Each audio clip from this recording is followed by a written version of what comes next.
نحمده ونصلي ونسلم على رسوله الكريم اما بعد فاعوذ بالله من الشيطان الرجيم بسم الله الرحمن الرحيم وما ارسلنا قبلك الا رجالا نوحي اليهم فاسالوا اهل الذكر ان كنتم لا تعلمون۔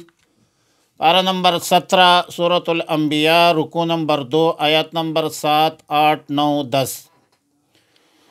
دراصل آیت نمبر 7 جواب ہے مشرکین کی طرف سے ایک سوال کا، جس کا ذکر آیت نمبر 3 میں ہوا ہے کہ هل هذا الا بشر مثلکم۔ تو اللہ تعالی نے جواب دیا کہ وما ارسلنا قبلک، اور ہم نے نہیں بھیجا ہے آپ سے پہلے الا رجالا، مگر مرد تھے، انسان تھے، بشر تھے، نوحی الیہم، وحی کرتے تھے ہم ان کی طرف، فاسألوا اہل الذکر، پس اہل ذکر سے پوچھ لیجئے، ان کنتم لا تعلمون، اگر تم نہیں جانتے ہو۔ وما جعلناہم جسدا، اور نہیں بنایا ہم نے ان کو، ان کے ایسے جسم، لا یأکلون الطعام، کہ نہ کھائے کھانا، وما کانوا خالدین، اور نہیں وہ ہمیشہ رہنے والے تھے۔ ثم صدقناہم الوعد، پھر ہم نے سچا کر دیا ان سے وعدہ، فانجیناہم، پس ہم نے ان کو نجات دی، ومن نشاء، اور جن کو ہم چاہتے تھے، واہلکنا المسرفین، اور ہلاک کر دیا ہم نے حد سے بڑھنے والوں کو۔ لقد انزلنا، تحقیق کے ساتھ نازل کی ہے ہم نے، الیکم، تمہاری طرف، کتاباً، ایسی عظیم الشان کتاب قرآن کریم، فیہ ذکرکم، جس میں تمہارا ذکر ہے، افلا تعقلون، اے پس تم نہیں سمجھتے۔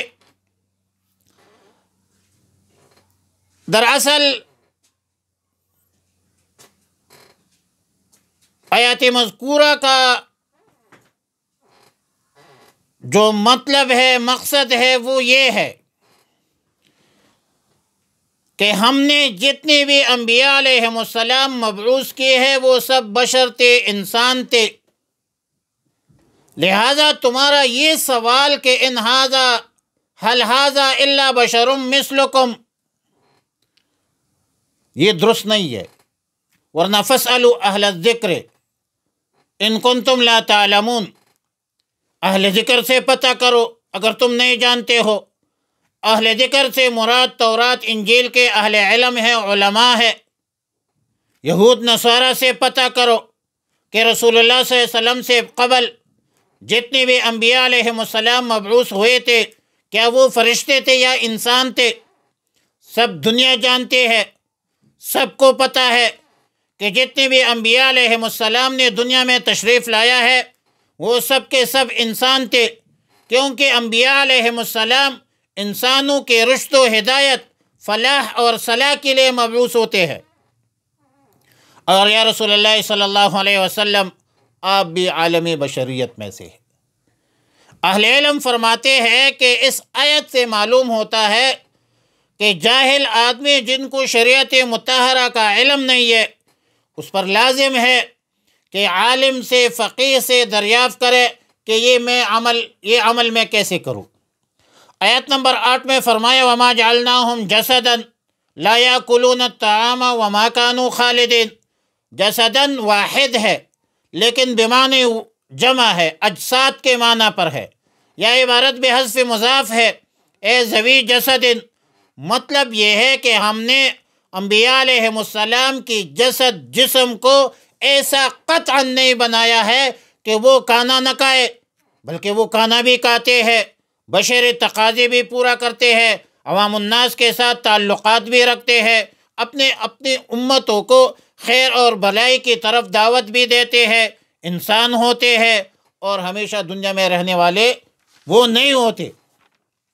آیت نمبر 9 میں فرمایا ثم صدقناہم الوعد فانجیناہم ومن نشاء واہلکنا المسرفین، اور ہم نے گزشتہ اقوام سے جو وعدہ کیا تھا اس وعدے کو سچا کر کے دکھایا، نافرمانوں کو بدترین عذاب دی، جن کو چاہا نجات دی، یعنی جن لوگوں نے ایمان لایا، اطاعت اختیار کی، فرمان برداری اختیار کی، اس کو ہم نے نجات دی۔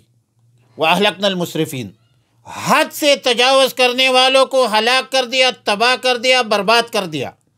اور اس میں امت مرحومہ، امت عربی، امت محمد عربی صلی اللہ علیہ وسلم کو تعلیم ہے کہ گزشتہ اقوام کے واقعات اور قصص سے عبرت حاصل کرو کہ اللہ تعالیٰ کے انہوں نے اللہ کے احکامات اور رسول کے تعلیمات پر عمل نہیں کیا، برباد ہو گئے۔ آج بھی اگر امت اللہ رب العالمین کے احکامات اور رسول اللہ مبارک صلی اللہ علیہ وسلم کی تعلیمات پر عمل نہ کرے تو یقیناً ناکام ہوں گے، کامیابی نہیں ملے گی، کیونکہ حد سے تجاوز کرنے والوں کو اللہ تعالیٰ پسند نہیں کرتا۔ ان اللہ لا يحب المسرفین۔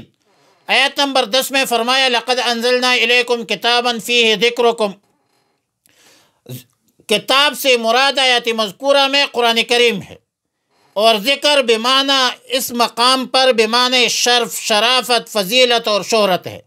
مطلب یہ ہے کہ یہ قرآن کریم جو تمہاری عربی زبان میں نازل ہے، جو تمہاری لیے ایک بہت بڑی عزت ہے، دائمی شہرت ہے، مستقل، تمہیں اس کی قدر کرنا چاہیے۔ جیسا کہ دنیا نے دیکھ لیا کہ اہل عرب کو اللہ تعالیٰ نے قرآن کریم کی برکت سے ساری دنیا پر غالب اور فاتح بنایا ہے، پورے عالم میں ان عربوں کا چرچا رہا، اور عربوں کو تو عزت عربی قرآن کریم کی وجہ سے ملی ہے۔ یہ کوئی مقامی یا قبائلی یا لسانی خصوصیات کی اساس اور بنیاد پر نہیں ملی ہے، بلکہ قرآن کی بدولت ان کو یہ عزت اور شہرت ملی ہے۔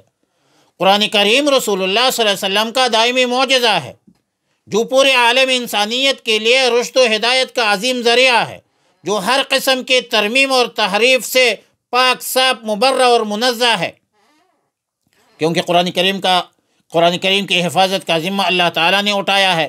انا نحن نزلنا الذکر وانا لہ لحافظون۔ لیکن عربی زبان میں قرآن کریم کے نزول اہل عرب کے لیے بہت بڑی شرافت ہے، بہت بڑی عزت ہے۔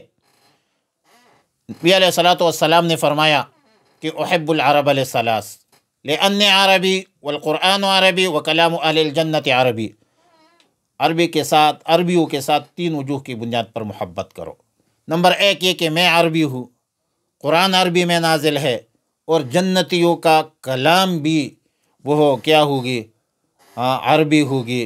بہرحال عربوں کا احترام کرنا چاہیے، خاص کر دینی معاملے میں۔ اللہ سے دعا ہے کہ ہمیں نیک اعمال کی توفیق عطا فرمائے۔